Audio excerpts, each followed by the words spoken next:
What if the man you mocked, ignored, and humiliated for years turned out to be the only reason you're still alive? Tonight, in the silent shadows of a billionaire's private garage, a janitor, a man no one ever truly saw, noticed something everyone else missed. A tiny red laser trembling over his boss's heart. And in that split second, the world flipped. The nobody became the only shield between life and death. The only soul brave enough to step forward when danger moved in unseen. This is the night everything changed. Samuel had walked this garage 1,000 times. Same concrete floor, same echo of his cart's wheels, same quiet nights where he felt like a ghost no one remembered. But tonight, something felt different. He pushed his cleaning cart forward, humming softly to himself, when a faint glow cut through the darkness. The headlights of Mr. Sterling's Tesla flickered on, just for a second. Samuel stopped. Cars don't breathe. Cars don't blink. But that light, it looked like it was signaling that he stepped closer. Inside the tinted window, he caught it, the slightest ripple of movement. Not a shadow, not a reflection. Someone, sir, Samuel whispered, his voice cracking as he turned toward the elevator where Mr. Sterling had just stepped out. Sir, don't move. Sterling froze, annoyed. Samuel, what now? I don't have time for... Then Samuel saw it, a tiny red drifting across Sterling's chest, steady, cold, merciless. His heart slammed into his ribs. Sir! Down! Samuel shouted, sprinting toward him. Sterling stumbled backward, confused and terrified, as the dot trembled, then locked. For a breathless moment, time stopped. The billionaire, surrounded by millions of dollars worth of security, was being hunted, and the only person who saw it was the janitor everyone overlooked. An assassin was inside the garage, and he had come prepared. Samuel pressed Sterling behind a concrete pillar, shielding him with his own body. His hand shook, but his voice didn't. Stay quiet. Someone's here, he whispered. And in that 1 second, a question flashed brighter than the laser itself. How did a simple janitor see what Sterling's entire elite security team missed? For most people, Samuel looked like nothing more than a moving blue uniform, a name tag, a mop, a quiet shadow drifting down hallways no one paid attention to. But inside that uniform lived a man who had once carried the weight of the nation on his shoulders before life slowly crushed him. Tonight, as he crouched behind the concrete pillar, shielding Sterling from the assassin lurking in the garage, Samuel's breath trembled. Not because of fear, he had long ago learned to swallow that, but because moments like this always brought back the memories he tried so hard to bury. There was a time when Samuel didn't push a cleaning cart. He pushed open armored doors. He walked marble corridors where every echo meant something, that he was trusted with lives, secrets, and the safety of people who shaped the world. A man once trusted to protect presidents, now cleaning floors for survival. That line haunted him every morning when he put on his uniform. Years ago, Samuel had been part of an elite protection unit, handpicked, highly trained, respected. His life was disciplined, meaningful, and filled with purpose. He loved his job, and for a long time his family loved the man he was because of it. But being a protector came with sacrifices. Missed birthdays, missed school plays, missed moments that didn't seem important back then, but piled up like broken promises over time. His wife, Mia, had been patient until she couldn't anymore. 3 years ago, she packed her things, took their daughter Lily, and walked out of the house with puffy eyes and shaking hands. You're always out there saving everyone else, she said, voice cracking, but you can't even see your own family falling apart. Lily was only 11 at the time. She didn't scream. She didn't cry. She just looked at him like a stranger. That look still cut deeper than any bullet ever could. Samuel tried to fight for them afterward. He called. He visited. He wrote long messages he never had the courage to send. But slowly, painfully, Lily drifted away. She didn't answer his calls. Holidays became silent. Her birthday became a reminder of how far he had fallen from her life. And then came the incident that destroyed everything. A security lapse. Not his fault, but he took the blame. His instinct had been right, but politics didn't care about instinct. They cared about appearances. And one mistake, even one he didn't make, was enough to stain a spotless career. He was dismissed quietly, a handshake and a file stamp closed. From that moment on, Samuel wasn't a protector. He was unemployed, invisible, forgotten. Bills piled up, his savings drained. The house he'd built with Mia slipped through his fingers.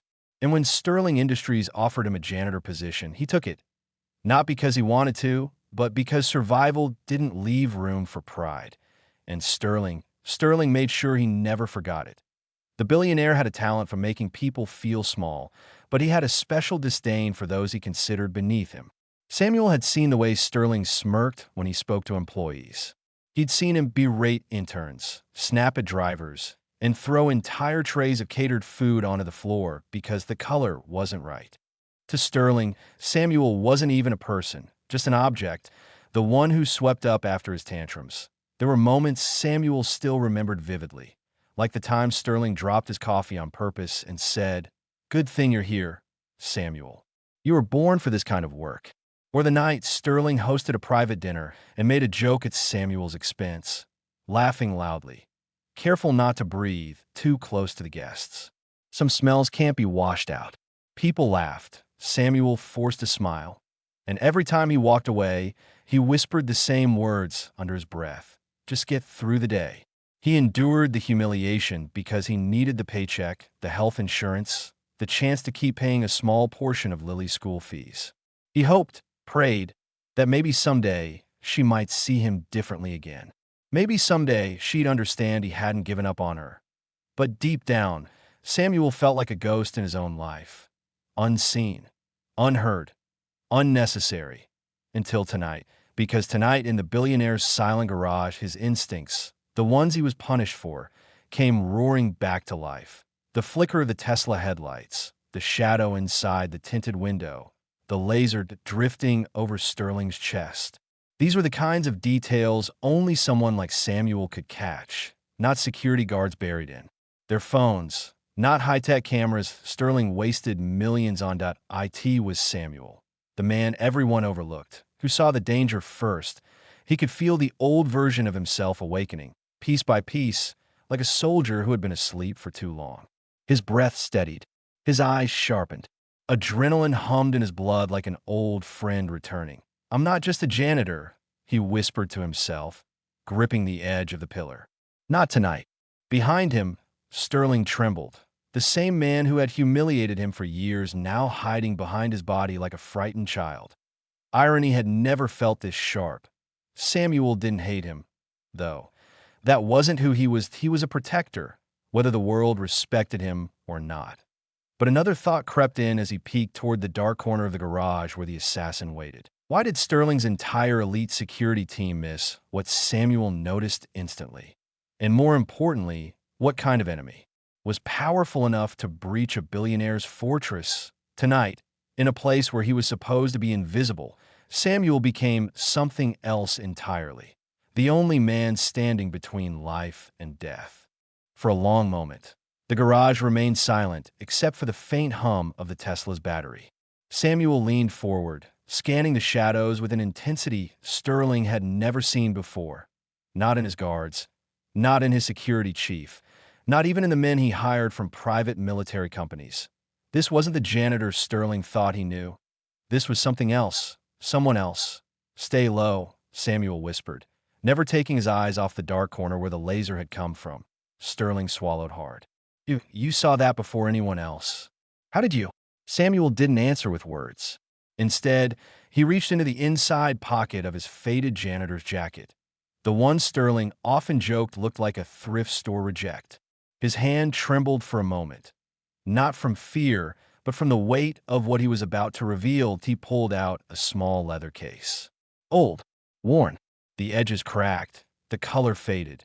But when he flipped it open, Sterling's breath caught.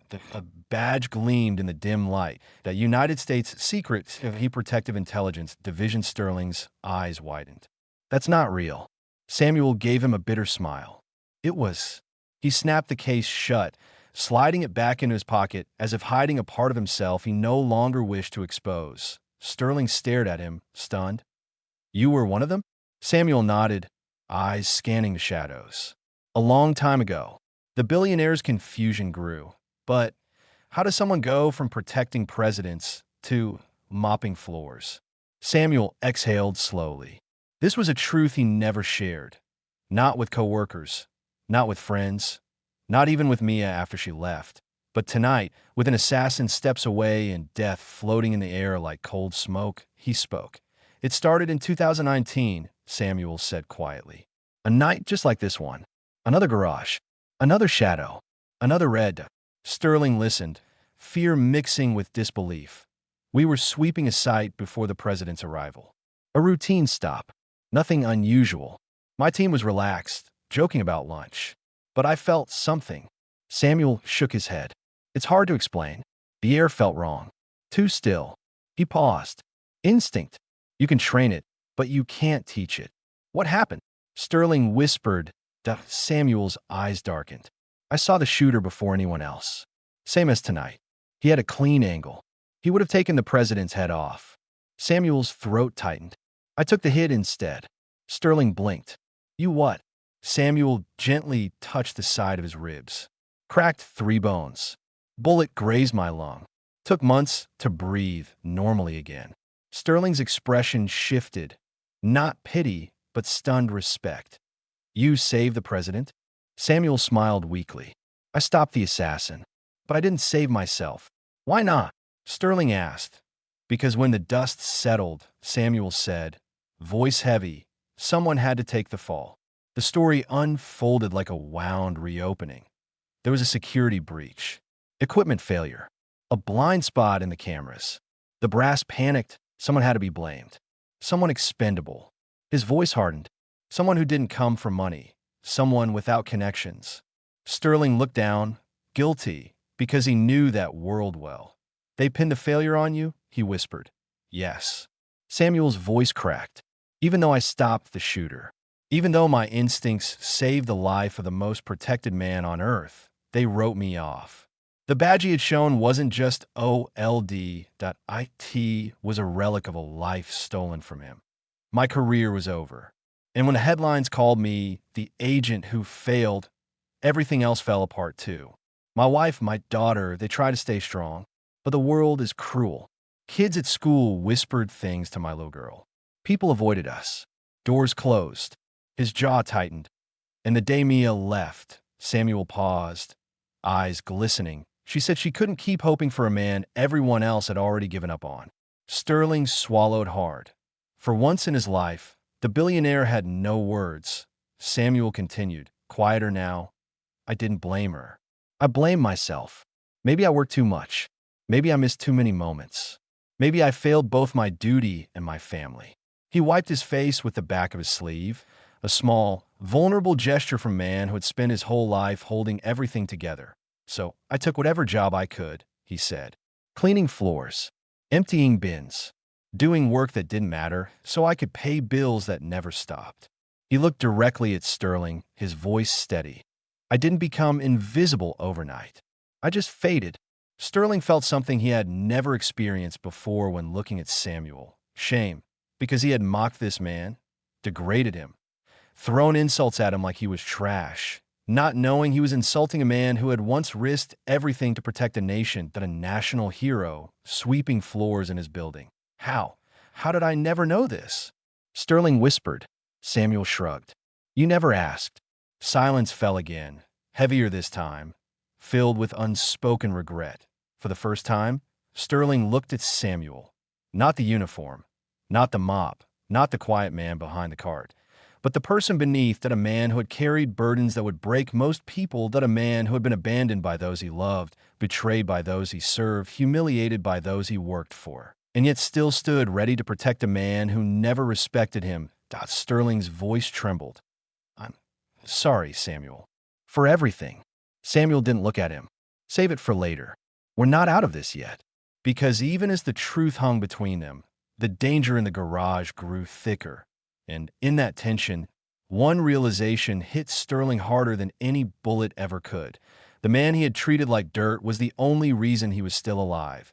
Sterling felt his heartbeat hammering. Samuel, what do we do now? Samuel peered into the shadows, his eyes fierce. The eyes of the protector he once was. "We fight back," he said. "And this time, no one is taking the fall for me." The garage lights flickered again, not from a power surge, but from something far more deliberate. Samuel knew that pattern.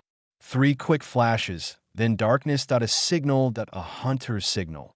The assassin was moving. Samuel's voice sharpened. "Stay close. Don't speak unless I tell you." Sterling nodded, trembling.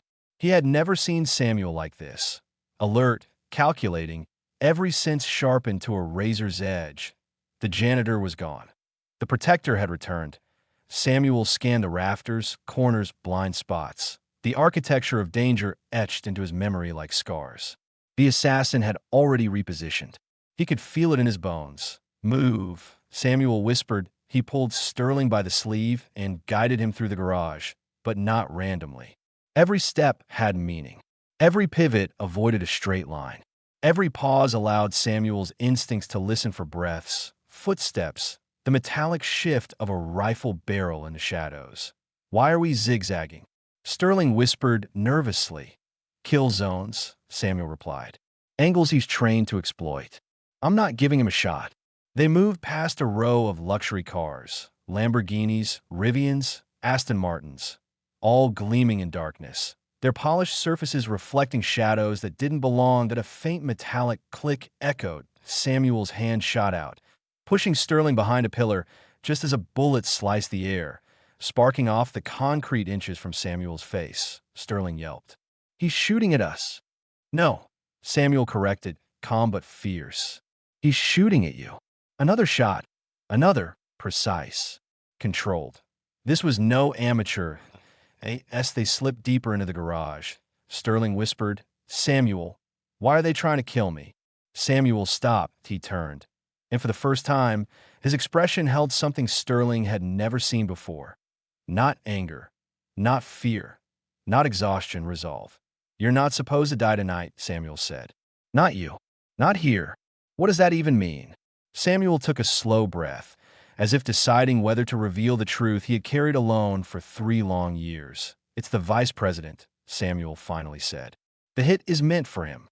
Sterling froze. "What?" Samuel nodded grimly. "The assassin tonight? He's part of a larger network. In your technology, your company's AI surveillance system, someone altered it." Sterling's eyes widened. "Altered? How? Why?" Samuel motioned for him to move again, staying low, sliding behind a support beam while he explained. "For the last 3 years," Samuel said, "I've been investigating something no one wanted to acknowledge. Not your company, not the government, not even the agency I used to serve." He glanced upward, tracking a shifting shadow on the catwalk. The assassin was repositioning again. They had seconds. "During the 2019 incident," Samuel continued, "I noticed something strange. The blind spot in the surveillance wasn't a glitch, it was manufactured. The same person who created that blind spot created one inside your building." Sterling felt his heart pounding in his throat. "You think that 2019 attack wasn't random?" Samuel met his eyes. "It wasn't just attempted murder. It was a message. And I was the only one who ever saw it." Sterling swallowed. "But what does that have to do with me?" Samuel's jaw tightened. "Your company's predictive security AI, Sentinel View." Sterling nodded. "What about it?" "Someone used your code to build a bypass. A backdoor. A way to disable camera feeds and reroute alarms without leaving footprints." Sterling blinked. "But that's impossible. Only 3 people have that level of access." Samuel stared at him coldly. "And one of them is trying to kill you." The realization hit Sterling so hard he nearly stumbled. "You think someone inside my own company?" "I don't think," Samuel interrupted. "I know." He paused again, listening, the faint scrape of a boot above them. "Run." They sprinted toward a steel door at the back of the garage as more shots cracked against cars and pillars. Samuel shoved Sterling through the doorway, locking it behind them. They entered a narrow service corridor lined with pipes and low lights. Sterling gasped for breath. "Samuel, tell me everything. Please." Samuel nodded. Sentinel View was supposed to detect threats to high-ranking officials, but someone altered it to hide threats instead. "I found traces of the same pattern from 2019 embedded in your system. The same signature." You've been tracking this alone? Sterling asked. For 3 years. Why didn't you go to the FBI? The media? Samuel gave a bitter smile. A disgraced agent? A janitor? No one listens to ghosts. Sterling looked down. Guilt felt heavier than the bullets. But why would someone use my technology for a hit on the vice president? Samuel's expression turned grave. Because your company handles half the government's security AI. Whoever controls your system controls vulnerability. But why kill me? Because you're the only one who knows how to stop them. And you didn't even know it. Sterling sank against the wall, shaking. This isn't possible. This can't. Samuel's voice hardened. Sterling, listen. The assassin tonight isn't here to kill you. He's here to erase evidence you. And you? Sterling asked quietly. For the first time, Samuel hesitated.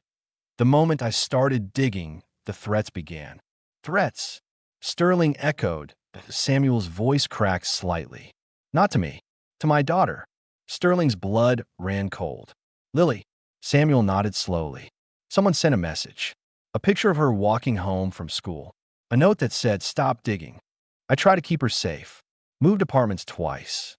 Stayed away from her so she wouldn't be targeted because of me. Sterling's heart twisted. This entire time, you carried this alone? Samuel's eyes glistened, but he didn't break. When they ruined my name, they thought I'd disappear. They didn't know I'm stubborn. And they didn't know I'd keep looking, even as a janitor, until I uncovered the truth. Sterling whispered, and now they're coming for both of you. Samuel nodded. If they can eliminate you tonight, their plan continues tomorrow. And when the vice president's motorcade passes through Chicago next week, Sterling finished the sentence for him. They'll create another blind spot. Samuel's voice dropped to a whisper, and this time, no one will survive. A loud bang suddenly echoed through the floor. The steel door from the garage. The assassin had found them. Samuel grabbed Sterling by the arm. No more talking. You want to live? Do exactly what I say. Sterling nodded, breath trembling. Yes, Samuel led him deeper into the maze of service tunnels. Sterling watched him. This man he once humiliated, dismissed, ignored. Now, he finally saw the truth. Samuel wasn't a janitor. He was a soldier, a protector, a father fighting for his child, a man who refused to disappear, no matter how hard the world tried to erase him. And tonight, he was the only thing standing between a billionaire, a national conspiracy, and a hitman determined to finish the job. The tunnel shook as another blast hit the steel door behind them. Dust rained from the ceiling. Pipes groaned. Footsteps pounded closer, slow, deliberate, confident. The assassin wasn't rushing, that he knew he had them cornered. But Samuel was done running, that he pulled Sterling behind a concrete generator block. Stay low. This ends now. Sterling stared at him. Samuel, you can't fight him alone. Samuel tightened his grip on a metal wrench he'd grabbed earlier, the only weapon he could find. I've fought worse with less. The assassin turned the corner, moving like a predator. Samuel stepped forward. The fight was brutal. Steel clashing against steel, fists slamming into ribs, sparks exploding as bullets ricocheted off pipes. Samuel moved with a precision Sterling couldn't believe. Trained reflexes, controlled breathing. Every motion the echo of the protector he once was. A final blow, a fierce strike to the assassin's shoulder, disarmed him. The rifle skidded across the concrete. Samuel pinned him to the wall, wrench at his throat. You threatened my daughter, Samuel growled. The assassin smirked. And you still lost everything. No, Samuel whispered, pressing harder. Not tonight. Suddenly, flashing blue lights burst into the tunnel. Shouts echoed. Federal agents. Drop your weapons. Dozens of tactical boots stormed the corridor. Agents surrounded them, guns raised. Samuel stepped back as federal officers cuffed the assassin. One agent approached Samuel, eyes widening. Samuel Hayes. Sir, we've been trying to reach you. Your evidence went through tonight. You were right about everything. Samuel froze. Everything. The agent nodded. The modified AI, the planned assassination, the insider network, it's all confirmed. You just stopped a national catastrophe. Sterling spoke up, voice strong for the first time. He saved my life, and he deserves his name back. Within hours, the story exploded nationwide. Disgraced agent exonerated. Janitor uncovers assassination plot. Samuel Hayes, the invisible hero. The country woke up to the truth. Samuel hadn't failed in 2019, he had been betrayed. Now, he was a national hero. Sterling stood beside him at the press conference, no longer speaking with arrogance, but with genuine humility. For years, Sterling said, I looked at this man and saw a job title. Tonight, I saw who he truly is, the bravest man I've ever met. He turned to Samuel. I want to make something right. Not with words, but with action. Behind the scenes, Sterling offered him a position, the head of a new division inside Sterling Industries. Director of Human Insight and Security Integrity, a job Samuel was born for. High salary, full benefits, retirement plan, and a scholarship fund for his daughter, already signed. But the most meaningful moment came later, in a quiet hospital hallway, where Samuel finally met Lily again. She looked older now, taller, more serious. She stared at him for a long moment, then ran into his arms. Dad, she whispered, voice trembling. I saw you on TV. You were amazing. Samuel broke. Years of pain melted into tears as he held his daughter closer than ever before. I'm so sorry for everything, he whispered. Lily shook her head. I know who you are now. And I'm proud. Those words healed wounds deeper than any bullet. In the weeks that followed, something unexpected happened. People across the country began sharing stories of custodians, drivers, nurses, guards, everyday workers who protected, sacrificed, and saved lives without recognition. The movement was born, Invisible Heroes, a foundation built to honor the unseen, inspired by one man who refused to stay invisible. And as Samuel walked out of the press event, his daughter holding his hand, Sterling beside him as a changed man, and cameras flashing like stars around him, he finally felt it. Redemption, justice, a new beginning. The world had forgotten him once, but now it would never forget his name again. And this was the moment everything changed. Samuel didn't just save the day. He rewrote the future, from a silent guard to a national hero, from darkness to a new beginning. And if you believe that unseen heroes deserve their stories told, make sure to like, subscribe, and comment your thoughts below, because the next story might just be yours.